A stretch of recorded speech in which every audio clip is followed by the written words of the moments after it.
Assalamualaikum warahmatullahi wabarakatuh. Perkenalkan, nama saya Nur Alia dengan NIM 2101862 dari Prodi D3 Keperawatan, Fakultas Pendidikan Olahraga dan Kesehatan tingkat 1 kelas B.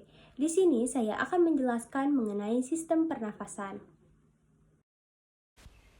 Sistem pernafasan adalah sistem organ pada manusia yang berperan dalam metabolisme tubuh melalui pernapasan dan respirasi. Pernapasan adalah proses pertukaran gas atau udara antara makhluk hidup dengan lingkungannya. Anatomi organ sistem pernafasan atau respirasi. Yang pertama ada hidung atau nasal.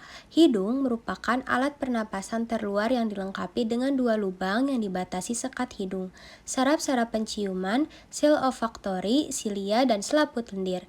Fungsi hidung yaitu menyesuaikan suhu udara, melembabkan udara, menyaring kotoran pada udara, dan indera penciuman. Lalu yang kedua ada faring atau rongga tekak, adalah daerah dengan percabangan menuju rongga hidung, esofagus, dan trakea. Faring dilengkapi epiglotis yang dapat membuka dan menutup. Lalu yang ketiga ada laring. Laring adalah pangkal tenggorokan yang terdiri dari lempengan-lempengan tulang rawan.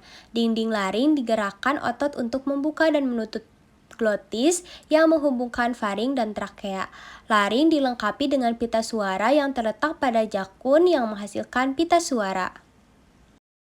Lalu yang keempat ada trakea. Trakea adalah batang tenggorokan yang tersusun atas cincin tulang rawan terletak di depan esofagus. Trakea dilengkapi oleh silia-silia dan selaput lendir untuk mencegah udara kotor yang lolos dari saringan hidung masuk ke paru-paru. Lalu yang kelima ada bronkus.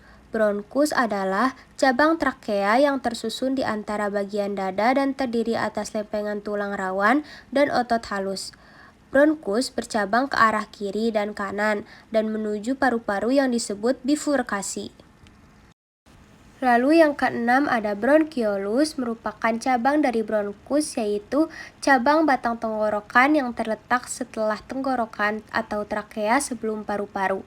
Bronkiolus berfungsi untuk menyalurkan udara dari bronkus ke alveoli. Selanjutnya yang ketujuh ada alveolus. Bronkiolus bercabang lagi membentuk saluran yang lebih halus kemudian berakhir pada gelembung paru-paru yang disebut alveolus. Alveolus memiliki dinding yang sangat tipis dan mengandung kapiler darah. Alveolus merupakan tempat pertukaran O2 dan CO2 secara difusi.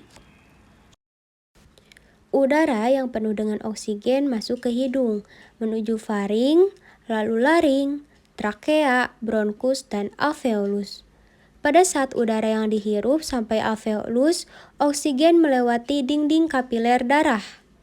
Selanjutnya, darah akan mengedarkan oksigen ke seluruh tubuh. Setelah itu, darah akan membawa karbon dioksida ke alveolus menuju tenggorokan, lalu lubang hidung untuk dikeluarkan dari dalam tubuh. Proses ini dinamakan bernafas. Mekanisme pernapasan. Pernapasan terjadi dalam dua siklus. Yang pertama ada fase inspirasi. Masuknya udara ke dalam paru-paru karena adanya tekanan di dalamnya lebih rendah daripada di luar paru-paru. Yang kedua ada fase ekspirasi. Keluarnya udara dari dalam paru-paru karena tekanan di dalam lebih tinggi daripada di luar paru-paru. Proses respirasi.